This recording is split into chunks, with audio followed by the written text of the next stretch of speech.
یہ کیا کہہ رہا ہے, don't be scared of G H Q. اب بھائی میں کوئی جی ایچ کیو وغیرہ سے ڈرنے والا آدمی نہیں ہوں, میں اپنے ملک کا بھی خادم ہوں, مسلمانوں کا بھی خادم ہوں. دے دیے نا جواب یہاں پہ خلافت کا. خلافت ہونی چاہیے. جمہوریت جو ہے وہ ایک غلیظ نظام ہے, اور یہ جمہوریت کی بدبختیاں جس کے تحت آپ دیکھ لیں پاور ہی ڈیفائنڈ نہیں ہوئی. ہو گئی خوشی. اب بتائیں سسٹم کتنا بھی کتنا غلط ہے, جب ٹاپل نہیں کر سکتے تو پھر کام چلائے گا نا آدمی. سسٹم کے اندر بیٹھے ہوئے سارے لوگ خراب ہیں, نہیں, کام کرنا پڑے گا آپ کو.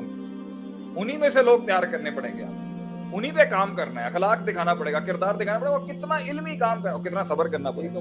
خلافت کی بات کریں شیخ صاحب, سب فضول ہے, رائٹ لیفٹ سیاست وغیرہ ہوگی. خلافت کی بات کریں, خلافت ہونی چاہیے. میں بتاتا ہوں کیسی ہے.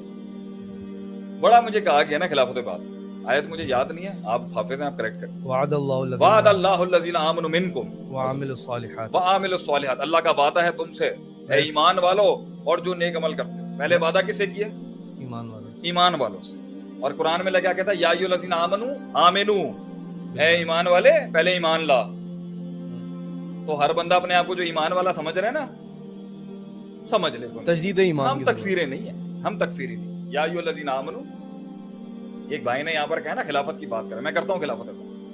یہ جذباتی تقریریں, دنیا کے اندر انقلاب لا کے خلافت کو اسٹیبلش کرنے کے کام, یہ میں نے بہت کم عمر کے اندر میں نے یہ وعد اللہ الذین آمنوا منکم وعملوا الصالحات. اللہ نے وعدہ کیا ہے نیک عمل والے کے ساتھ, اور اللہ نے وعدہ کیا ہے ایمان والوں کے ساتھ. اللہ نے خلافت کا وعدہ کیا, لیستخلفن الذین لیستخلفنہم کما استخلف الذین من قبلہم, کہ ہم تمہیں خلافت دیں گے دنیا کے اندر جیسے ہم نے تم سے پہلے لوگوں کو خلافت دی.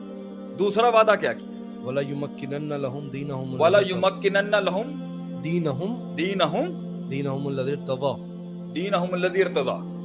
تمہیں وہ دین میں اسٹیبلش کر دیں گے جس تم چاہتے ہو, وہ دین اسٹیبلش کر دیں گے گراؤنڈ. وَلَيُبَدِّلَنَّهُم مِّن بَعْدِ خَوْفِهِمْ أَمْنًا, ہم تمہارے خوف کو, ڈر کو, کہ تمہارے اوپر یہ پاور سپر پاورز بیٹھی نہیں ہے, ہم اس سپر پاوروں کو تمہارے اوپر سے ہٹا کے تمہیں امن دے دیں گے. امن. 3 وعدے کیے اللہ نے, 3 وعدے کیے. آگے پہلی شرط کیا آگے؟ یعبدوننی ولا یشرکون بہ یا بی لا یشرکون بی شیئا, لا یشرکون بی شیئا. عبادت ایسے کر کہ اس کے ساتھ شرک جڑا نہ ہو.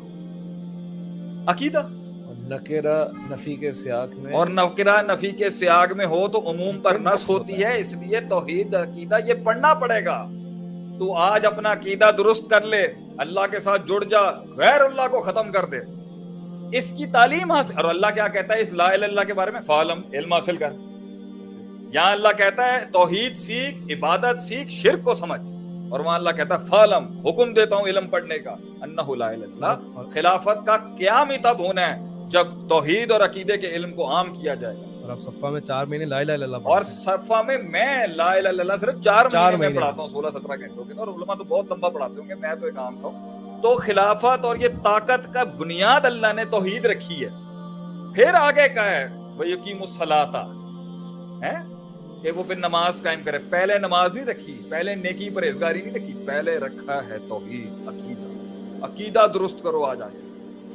عقیدہ, اور عقیدہ پڑھنا پڑتا ہے, عقیدہ اتارنا پڑتا ہے, اللہ کی معرفت کو سمجھنا پڑتا ہے, پڑھنا پڑتا ہے. علم سے آئے گی. آپ کہتے ہیں جی گراؤنڈ ایکٹیویزم پہ آ جاؤ, نعروں پہ آ جاؤ, تحریکیں اٹھا دو, تنظیمیں بنا دو, یہ تو علم سے آئے گی. علمی تحریک ہوگی جو توحید کو واضح کرے گی, اور علمی تحریک ہوگی جو علماء کی تحریک ہوگی جس سے خلافت قائم ہوگی. آپ کہتے ہیں آپ نے سارے ایکٹیویزم کر لیے نا 150 سالوں میں, کون سا آگئی خلافت؟ کون سی آگے؟ ڈپریشن میں لے گئے آپ کو. آپ یہ 150 سالوں میں لوگوں کو علم کی طرف راغب کرتے, علم سے ان کے نبی صلی اللہ علیہ وسلم نے کیا ہے, علم پڑھا ہے. علم الانسان ما لم یعلم, علمہ البیان. کیا کیا آپ؟ تعلیم دی آپ. وہ اترتی گئی, لوگ بنتے گئے, لوگ امام بنتے گئے. نبی نے تو لیڈرز کریٹ کی, وہ اپلائی کرتے رہے اپنے سسٹم میں. وہ کون سے تھے جن کو آپ نے کچھ سکھایا؟ ابو موسیٰ نہیں, وہ جو پورے جنگجو اور سارا خطرناک قبیلہ ہی وہ ایک صحابی اٹھا کے لے آیا. ابو موسیٰ اشعری تھے, یہ وہ کون سے تھے؟ آپ سے ان کا ماڈل یہی تھا. آپ نے ایک آدمی کو ایک سکھایا, اس نے بولا میں اس سے زیادہ نہیں کروں گا, اس سے کم نہیں کروں گا, ہم نے جنت میں جانا ہی بندہ دیکھ. آپ نے معاذ بن جبل کو لیڈر بنایا اور سکھایا اور وہ لوگوں کے اندر چینج لے آئے. مصعب بن عمیر کو بھیجا, وہ مدینے سے لوگ لے آئے.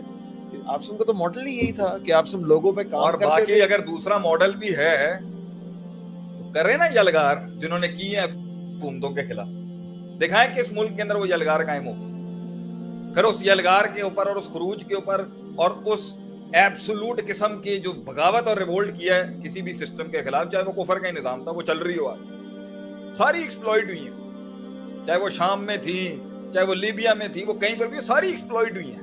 ہوا کے اینڈ کے اندر یہ برابر ملک کے اندر اسٹیبلش ہو گئی ہے نا. دیکھ لیتے ہیں یہاں سے, یہاں پر بھی دیکھ لیں اب وہ کتنا ماڈل چینج کر رہے ہیں اپنا.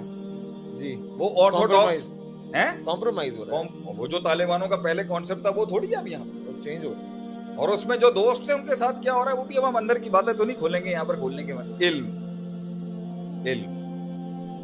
علم ہے وہ بنیاد, اور علماء ہے وہ بنیاد جس سے انقلاب آئے گا, اور کوئی نہیں ہو سکتا. مجھے ایک بات بتائیں, یہ ہم دیکھتے ہیں کہ ایک سینٹینس بڑا عام ہے کہ جب تک سسٹم میں سے کرپشن پوری وائپ آؤٹ نہیں ہو جائے گی نا, جب تک سسٹم صحیح نہیں ہو سکتا اور لوگ ترقی نہیں کر سکتے اور معاشرہ ٹھیک نہیں ہو سکتا. یہ جملہ لوگوں کو بڑا اٹریکٹ کرتا ہے کہ جب تک کرپشن ختم نہیں ہوگی نا تب تک کوئی ٹھیک نہیں ہوگا. اگر اسی جملے میں خالی کرپشن کا لفظ ہٹا دوں, اگر کرپشن بھی میں کہتا ہوں ٹھیک ہے, ایک سیکنڈ, نہیں ٹھیک ہے, ہم کہتے ہیں ٹھیک, اگر میں یہ لفظ ہٹا دوں اور میں کہوں کہ جب تک لوگ سارے نیک نہیں ہو جائیں گے تب تک معاشرہ ٹھیک نہیں ہوگا, تو کہتے ہیں آپ ایکسٹریمسٹ ہو. یہ تو ہو ہی نہیں سکتا. کرپشن آپ کیسے دور کریں گے؟ By force. یہی ماڈل ہے نا, اداروں کو مضبوط کریں, پکڑ اگر مضبوط کریں. نبی صلی اللہ علیہ وسلم نے, انہوں نے شراب بین کی وکی امریکہ میں 1929 میں, 3 سال کے بعد بین لفٹ کرنا پڑ گیا تھا یونائٹڈ اسٹیٹس آف. آپ صلی اللہ علیہ وسلم کے پاس کون سی CIA تھی, سواٹ تھی, کون سے اسٹیٹ ٹروپر سے, کون سے نیشنل گارڈ سے آپ کے پاس؟ آپ نے صرف ایک بات کی, ایک آیت اتری, انما الخمر والمیسر والازلام والانصاب والازلام رجس من عمل الشیطان فاجتنبوہ. جس کے منہ میں تھی اس کے پیٹ میں تم وہی ہاتھ ڈال کے فاجتنبوہ کے اوپر ہی چلے گیا. زیادہ اس میں فقہی بحث میں بھی. یہ کیسے اچیو کیا؟ بائی فورس کیا ہے یا بائی اسپرچویلٹی کی؟ تو تزکیہ نفس کون کرائے گا؟ علمی بینچ. اللہ سے کون جوڑے گا؟ علمی بینچ یا تحریکی بینچ؟ شیخ ترانے سنیں گے تزکیہ. میں کسی اکنامسٹ, ایک معیشت دان, علمی بینچ جوڑ سکتی ہے. معیشت دان تھے, ان سے بات کر رہا تھا. میں آگے یہاں پر بات ایڈ کروں گا. اگر آپ کہتے ہیں جی علماء ہی خراب ہے نا, علماء سو ہیں, علماء سو جو یہ کہتے ہیں جی ہم علماء حق ڈھونڈ رہے ہیں, یہ سارے علماء ان کو سو کر دینا چاہیے. تو صفحہ پڑھ لیں. نہیں صفحہ, آپ اپنا صفحہ بھیج رہے ہیں. سلمان فارسی کو جو پہلا عالم ٹکرا تھا وہ تو زکات میں خیانت کرتا تھا.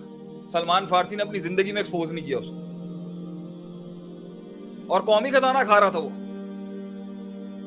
لیکن جیسے وہ فوت ہوا پھر بات کھولی آگے سے. یہ کیا کہہ رہا ہے, don't be scared of GHQ. اب بھائی میں کوئی GHQ وغیرہ سے ڈرنے والا آدمی نہیں ہوں. میں اپنے ملک کا بھی خادم ہوں, مسلمانوں کا بھی خادم ہوں. دے دیے نا جواب یہاں پہ خلافت کا. خلافت ہونی چاہیے. جمہوریت جو ہے وہ ایک غلیظ نظام ہے, اور یہ جمہوریت کی بدبختیاں جس کے تحت آپ دیکھ لیں پاور ہی ڈیفائنڈ نہیں ہو گئی خوشی. اب بتائیں سسٹم کتنا غلط ہے. جب ٹاپل نہیں کر سکتے تو پھر کام چلائے گا نا آدمی. سسٹم کے اندر بیٹھے ہوئے سارے لوگ خراب ہیں, نہیں, کام کرنا پڑے گا آپ کو. انہی میں سے لوگ تیار کرنے پڑیں گے, آپ انہی پہ کام کرنا ہے, اخلاق دکھانا پڑے گا, کردار دکھانا پڑے گا, اور کتنا علمی کام کرنا, کتنا صبر کرنا پڑے گا.